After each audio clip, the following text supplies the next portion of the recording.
mas intense ang orgasm at maglalast longer. Kaya pwede po itong ginagawa dapat ng mga kalalakihan, lalo na yung mabilis makatapos or medyo nahihirapan ng mag-erect ng mas matagal. Maitim ba skin, underarm at singit mo? K-Skin ang bahala sa'yo. Premium ang ingredients, paraben-free and sulfate-free, and FDA-approved, kaya safe for everyone. With K-Skin, ibalik ang alindog mo. Huwag nang magpahuli.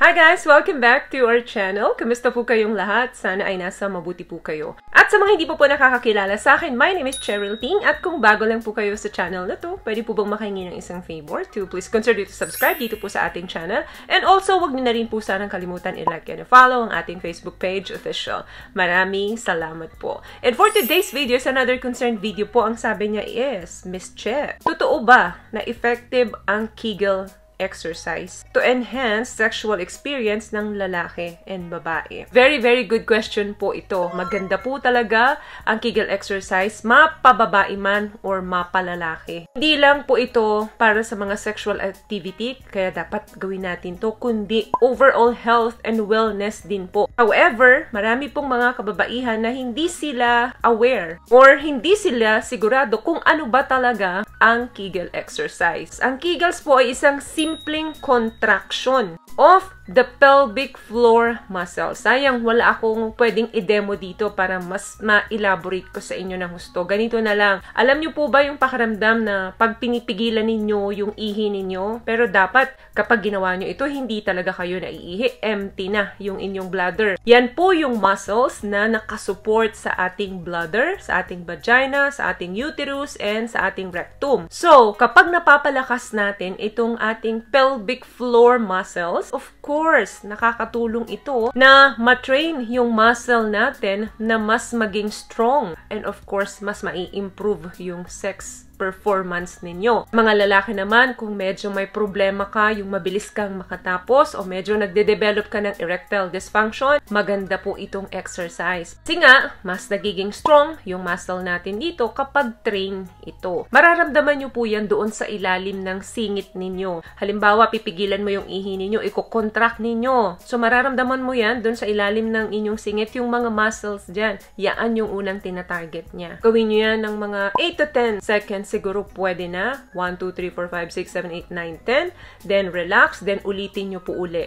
Hanggang maka-4 na set kayo ng tagsa 10. So kung ginagawa nyo yan every other day, kung every day, maganda po ang magiging resulta niyan in few weeks lang. So kung paano mo pinipigilan yung ihi mo, ganun lang. Uulit-ulitin mo lang. Ano ba yung mga benefits ng Kegel exercise kapag nagiging routine natin ito? Lalo na sa mga kababaihan. Number 1 dyan, Kegels can make sex great for you and your partner. When it comes to SEX, ang Kegel exercise po ay tumutulong para mas matighten o mas sumikip yung vagina ng babae. And also, tumutulong din ito na mag-improve yung intensity of the orgasm. Kasi, ang pelvic floor muscles po, yaan yung isa sa pinakamahalaga na muscle kapag tayo ay nag-orgasm. They are the responsible for the pleasurable contractions na nararamdaman ninyo doon sa genitals ninyo kapag nag-orgasm na kayo. Of course, pag healthy po ang pelvic floor muscles, mas intense ang orgasm at maglalast longer. Kaya pwede po itong ginagawa dapat ng mga kalalakihan, lalo na yung mabilis makatapos or medyo nahihirapan ng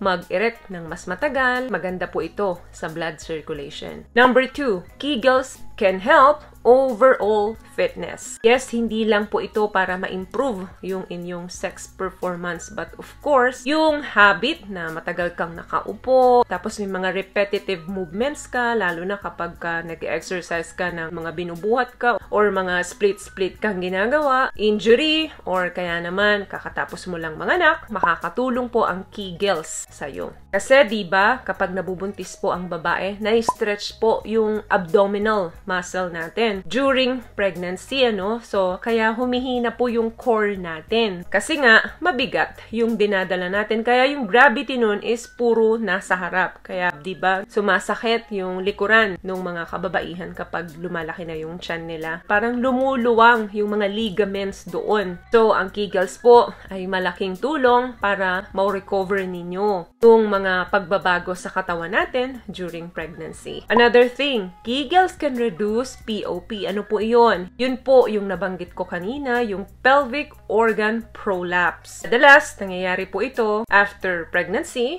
and childbirth. And also, yung mahilig ka magbuhat ng mabibigat, lalo na kung yung trabaho mo ay ganun. Madalas, constipated ka pagka nagdudumi ka or matagal na pag-ubo na, ilang linggo na, panay pa rin ang ubo mo. So, nagkakaroon tayo ng prolapse, yung parang buwa at ang tawag niyan Tagalog. Or minsan naman, nagiging overweight tayo. Yan po yung kadalasang dahilan kung bakit nagkakaroon tayo ng POP or pelvic organ prolapse. Hindi naman po ito threatening, but of course, meron kang pain na mararamdaman dito at of course, matatakot ka kapag meron ka nito. Bukod sa bumababa na yung self-confidence mo, nadidecrease pa yung enjoyment mo. So, ang Kegel exercise po ay isa sa ehersisyong makakatulong para ma-prevent mo na magkaroon ka nito. Last one, Kegels can help develop better back and hip support. Ang pelvic floor muscles po, yan po yung component ng inner core natin. Siya yung muscles na nagsusupport doon sa trunk and hips natin. Ang muscles na ito ay katuwang ng abdominal natin para masupport yung spine. So, kapag ang pelvic floor muscles po ay hindi optimal or hindi sapat ang lakas, pwedeng maapektuhan po yung joints of the pelvis, yung lower spine po natin,